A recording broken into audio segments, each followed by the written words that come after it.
اب ہر خبر سے رہیے باخبر، دیکھیے خبروں کی 2020 صرف فکر و خبر پر۔ کرناٹک کے سیاسی بحران پر سپریم کورٹ کا اہم فیصلہ۔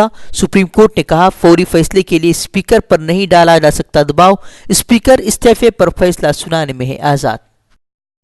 سپریم کورٹ کے فیصلے سے بڑی کمار سوامی سرکار کی مشکلیں۔ سپریم کورٹ نے کہا باغی اراکین کو فلور ٹیسٹ میں شامل ہونے کے لیے نہیں کیا جا سکتا مجبور، باغیوں کے ووٹ نہ کرنے سے گر سکتی ہے سرکار۔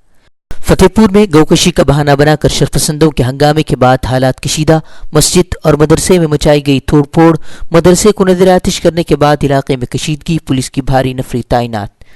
آنر کلنگ اور ہجومی تشدد کی روک تھام کے لیے راجستھان سرکار کی پہل، موب لنچنگ کے خلاف قانون بنائے گی گہلوت سرکار، بے قصور افراد کو نشانہ بنائے جانے پر تشویش کا کیا اظہار۔ تبریز انصاری ہجومی تشدد معاملے میں آج جھارکھنڈ ہائی کورٹ میں ہوگی سماعت، جھارکھنڈ کی رگھور داس حکومت اپنی کارکردگی کی سونپے گی رپورٹ، ہجوم نے گھنٹوں تشدد کے بعد تبریز کو کیا تھا قتل۔ یو پی کے سی ایم یوگی آدتیہ ناتھ کو ملی بڑی راحت، 20 برس پرانے قتل معاملے میں کورٹ نے دی راحت، ایم پی ایم ایل اے کی خصوصی عدالت نے سنایا فیصلہ، پولیس کانسٹیبل قتل معاملے میں یوگی کے خلاف درج ہوا تھا مقدمہ۔ ایودھیا تنازع کو لے کر مسلم پرسنل لا بورڈ نے جاری کیا بیان، کہا بابری مسجد معاملے میں اپنے پرانے موقف پر ہی قائم ہے مسلم پرسنل لا بورڈ، مسجد کے بدلے کسی چیز پر سمجھوتا نہیں کیا جائے گا۔ مولانا ولی رحمانی نے کہا سپریم کورٹ کے فیصلے کی وجہ سے ثالثی کمیٹی سے بات چیت کے لیے پرسنل لا بورڈ ہوا تھا شامل، گلف نیوز میں شائع سمجھوتے پر غور کرنے کی خبر کی تردید کی۔ مغربی بنگال کے ہاوڑا میں ہنومان چالیسا پاٹ کو لے کر ہنگامہ، سڑک بند کر ہندو شدت پسند تنظیموں نے کیا ہنومان چالیسا کا پاٹ، پولیس سے جھڑپ میں کئی افراد زخمی، فرقہ وارانہ کشیدگی پیدا کرنے کے لیے ہندوتو تنظیموں کا قدم۔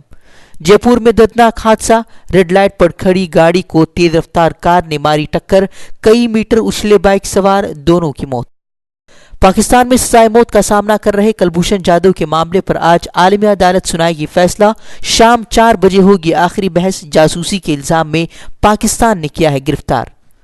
ممبئی کے ڈونگری علاقے میں 100 سالہ پرانی عمارت حادثے میں مرنے والوں کی تعداد بڑھ کر پہنچی 14، 9 لوگوں کو نکالا گیا باہر، اب بھی کئی لوگوں کے دبے ہونے کی خبر، ریاستی سرکار نے 5 لاکھ معاوضے کا اعلان کیا۔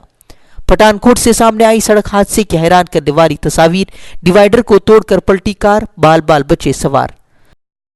آج راجیہ سبھا میں پیش ہوگا این آئی اے بل، بی جے پی نے سبھی اراکین کو وپ جاری کر حاضر ہونے کی دی ہدایت، لوک سبھا میں پہلے ہی منظور ہو چکا ہے بل۔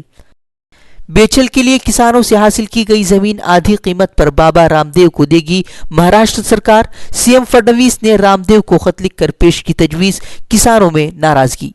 T M C M P Mahua Moitra نے صحافی سدھیر چودھری پر دائر کیا ہتک عزت کا معاملہ، سدھیر نے مہوا پر تقریر چوری کا لگایا تھا الزام، 20 جولائی کو عدالت معاملے کی کرے گی سماعت۔ عازمین حج کا آخری قافلہ دہلی ایئرپورٹ سے ہوا روانہ، دہلی سے رواں برس کل 64 فلائٹ پر 22,555 عازمین نے سفر حج کے لیے بھری پرواز۔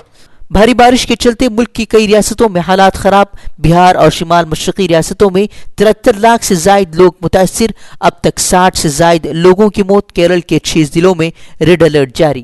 امریکہ نے میانمار کے 4 اعلیٰ فوجی افسران پر پابندی عائد کی، مسلمانوں کے خلاف نسلی بنیاد پر کی گئی کارروائیوں کی بنا پر لگائی گئی پابندی، فوجی افسر اور ان کے فیملی پر بھی سفری پابندیاں عائد۔ امریکی صدر ٹرمپ نے سرچ انجن گوگل پر غداری کی تحقیقات کا کیا مطالبہ، ٹرمپ نے گوگل پر چینی حکومت کے ساتھ مل کر مختلف سرگرمیوں میں ملوث ہونے کا لگایا الزام۔